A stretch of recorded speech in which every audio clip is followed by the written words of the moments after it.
Muito bem, meus caros, estamos aqui para a revisão da segunda fase da Unesp, conforme alguns pedidos de vocês. Então se preparem. Em primeiro lugar, vale chamar atenção para o perfil da prova. Vocês têm que levar em consideração que os seus enunciados vão sempre trabalhar com interpretação de texto, interpretação de imagens, pinturas e também fotografias. Dito isto sobre o perfil da prova, vale chamar atenção para as suas questões, porque elas têm, digamos, numa metáfora de Olimpíadas, de maratona, que é o território do vestibulando, ela sempre vai ter duas velocidades, ou então, melhor dizendo, duas acelerações. O que isso quer dizer? Em termos mais técnicos, significa que o seu enunciado sempre vai ter dois comandos.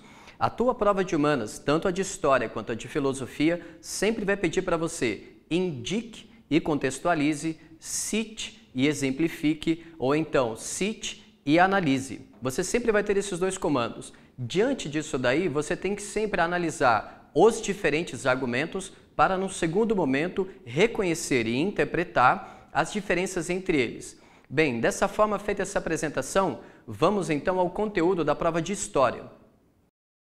Bem, os conteúdos da prova de História, realizada em dezembro do ano passado, isto é, de 2015, trouxeram para vocês uma citação de Maquiavel para vocês contextualizarem com o Renascimento.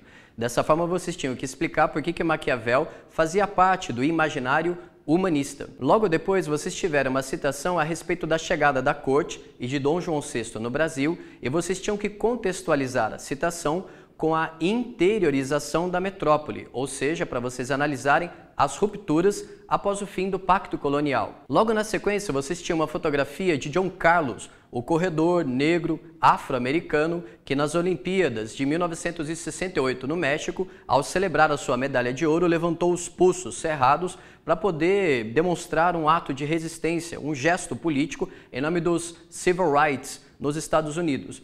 E você tinha que relacionar a fotografia com o movimento dos Black Panthers, os Panteras Negras. Se vocês ainda não sabem um pouco a respeito disso, corram atrás. Tá legal? Por último, vocês tiveram uma citação do grande Ismael Xavier, um dos maiores estudiosos do cinema brasileiro e particularmente de Glauber Rocha, e vocês tinham que relacionar a citação de Ismael Xavier com o golpe civil e militar brasileiro ocorrido em 1964. Dessa forma, você tinha que vincular o golpe civil-militar com as rupturas, as transformações estéticas ligadas às vanguardas artísticas brasileiras. Esses foram os temas de dezembro de 2015. Por sua vez, a prova de História, realizada em junho desse 2016, trouxe para vocês as seguintes questões. Vocês tinham uma citação de Lewis Mumford, um clássico para vocês tratarem de história antiga, e vocês tinham que valorizar e reconhecer a importância do rio Nilo para o surgimento, para o florescimento da civilização egípcia. Depois, na sequência, vocês tinham uma citação de Pero Vaz de Caminha, e o importante era vocês reconhecerem os motivos, as razões que justificaram a colonização portuguesa do território que viria a ser o Brasil. Logo na sequência, vocês tiveram uma citação do clássico José Murilo de Carvalho, um dos maiores historiadores brasileiros, e vale dizer, nós já citamos José Murilo de Carvalho lá no vídeo de revisão para a FUVEST, ok? Caso não conheçam, vale a pena dar um pulo aí no YouTube e digita lá o nome dele, José Murilo de Carvalho. E o Zé Murilo de Carvalho, na Unesp, de junho de 2016, traz uma citação a respeito do funcionamento da nossa Primeira República. Cá entre nós, vale chamar a atenção. Vocês jamais vão dizer República Velha ou então República do Café com Leite no exercício de vestibular, tá certo? Ainda mais no exercício de vida acadêmica. Por um motivo bastante simples. Vale chamá-la de Primeira República. Afinal de contas, digamos que, entre aspas, um exercício de politicamente correto aqui cai bem. Vocês têm uma Primeira República lá no começo do século XX, porque vocês têm uma nova república, que é essa que nós estamos vivendo, que é o período mais longevo da nossa democracia.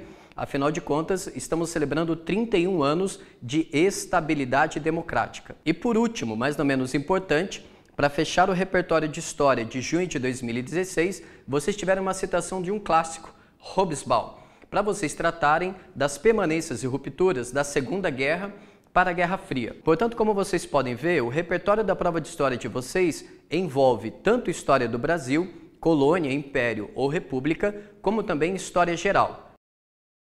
Agora se preparem, porque a gente vai ter que bater um papo rapidamente sobre a prova de filosofia. E aqui vocês vão ter que se preocupar com o seguinte: A tua prova de filosofia vai sempre exigir que você saiba cotejar, isto é, comparar diferentes pontos de vista. Dessa maneira, a tua prova sempre vai transitar entre teoria política, teoria do conhecimento e também estética. Vale dizer que, assim como a prova de história, ela também vai ter duas acelerações, ou seja, duas velocidades, traduzindo em termos técnicos, dois comandos. É para você citar as diferenças e então analisá-las. É para você identificar essas diferenças e então explicá-las. Combinado? Cite e analise, identifique e esclareça. Vamos aos temas? A tua prova realizada em dezembro de 2015 trouxe para vocês uma citação de Voltaire, um tratado sobre a tolerância, e você tinha que relacioná-lo, cotejá-lo, compará-lo com a Declaração dos Direitos Humanos de 1948. Avançando na prova, você tinha uma citação tanto de Platão, da República de Platão, que fala do governo dos reis filósofos, um desenho de um regime aristocrático, e uma outra citação de Maquiavel, que é justamente uma crítica à metafísica clássica platônica. Portanto, você tinha que reconhecer as diferenças entre essas teorias políticas e então analisá-las. Dando sequência, você vai encontrar uma citação de Kardec, isto é, o cara que desenvolve o espiritismo lá no século XIX, com uma citação de neurociência. Percebe o território onde vocês estão? Comparar espiritismo com neurociência, ambas são formas de ciências. Ou seja, são formas de ciências porque são formas de conhecer o mundo. São duas formas de cosmogonia, só que são formas diferentes. Uma tem um apelo místico, enquanto a outra tem um apelo mecanicista. E a última questão, lá de dezembro de 2015, era uma citação do Dicionário de Filosofia de Danilo Marcondes, um clássico sempre recorrente na Unesp, para você identificar a transição da mitologia para a filosofia lá no mundo clássico. Dessa maneira, você sai de um conhecimento que é místico e exige fé e trabalha com as suas crenças e parte para um conhecimento que é aberto, é autorreflexivo e se permite questionar. Afinal de contas, o seu fundamento é justamente a autocrítica, um exercício racional. Vocês vão ter questões tanto de teoria política quanto de teoria do conhecimento e também estética, e vocês vão ter que comparar esses diferentes pontos de vista. Em relação aos temas da prova de filosofia de junho de 2016, vocês tiveram citações, por exemplo, que confrontavam uma citação de Hobbes com o desenvolvimento de um Estado forte e legislador a fim de pacificar a sociedade, com a citação de anarquistas, que, como nós sabemos, não tem uma proposta de contrato social, tal como Leviatã de Hobbes. Você vai ter uma questão de Locke, desenhando para vocês a teoria empirista, que, como nós sabemos, confrontava o ponto de vista dos racionalistas lá na Revolução Científica do século XVII, ao criticar a ideia de metafísica, ou melhor dizendo, a categoria da metafísica, porque afinal de contas, para os empiristas, todo o nosso conhecimento seria absorvido. Ele derivaria justamente das nossas sensações e das nossas impressões. Seguindo adiante as questões, vocês tiveram então uma questão um pouco mais complexa, que tinha uma citação de Adorno, sim, o grande cabeça da escola de Frankfurt, para vocês compararem a ideia de uma arte pela arte, ou seja, a ideia de que o artista anda um palmo acima do chão, ele está descolado da realidade histórica, com de fato a ideia de uma arte engajada, isto é, a ideia de um artista que sim, está ligado à concretude histórica do seu tempo e por esse motivo faz da sua arte uma arma política a fim de conscientizar, a fim de emancipar, a fim de dar autonomia aos seus espectadores através da fruição estética. E por último, mas não menos importante, vocês tiveram uma citação que desenhava para vocês o panorama de uma ciência positivista do século XIX e confrontava com uma citação do francês Edgar Morin, que, em poucas palavras, é um pensador pós-estruturalista. Em outras palavras, é um pensador contemporâneo. Nessa questão, e eu diria um pouco mais puxada, um pouco mais difícil, você tinha que compreender como o positivismo é o acabamento do desenvolvimento do iluminismo e, em nome do progresso, do otimismo na razão, fazer a questão de confundir duas coisas que não podem ser confundidas: progresso tecnológico com progresso moral. E dessa maneira, se a gente faz essa confusão, a gente começa a hierarquizar culturas, etnias e pessoas em nome de uma suposta civilização, em nome de um suposto progresso histórico. Portanto, dessa forma, você tem todos esses temas justamente para você levar adiante esse mote. É uma técnica que você vai ter que levar adiante para a sua prova. Reconhecer as diferenças, os pontos de vista em conflito no enunciado, para você então, depois de citá-los, depois de indicá-los, reconhecer as diferenças entre eles. Combinado? Bem, recapitulando, a tua prova de história então vai ter sempre citações de textos, imagens, fotografias, pinturas, para você reconhecer o fato histórico, o momento histórico e saber como contextualizá-lo.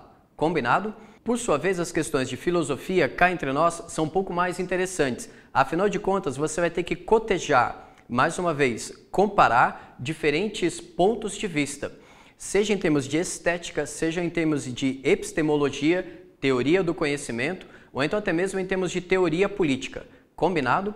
Em ambas as provas, o que você tem em comum? O fato de que os seus enunciados, as suas questões, têm duas acelerações, tem duas vozes de comando. Você tem que citar, esclarecer, identificar e analisar, indicar e contextualizar. Isso é fundamental para vocês. Combinado? Bem, esperamos que vocês tenham guardado aí no fundo do peito de vocês essas dicas bastante valiosas e, no mais, continue nos acompanhando. Encerramos aqui a nossa temporada de 2016 e em 2017, no dia 1º de fevereiro, voltamos com um cenário novo e com mais novidades. Tá legal? Beijos e abraços fortes e sucesso nesses vestibulares.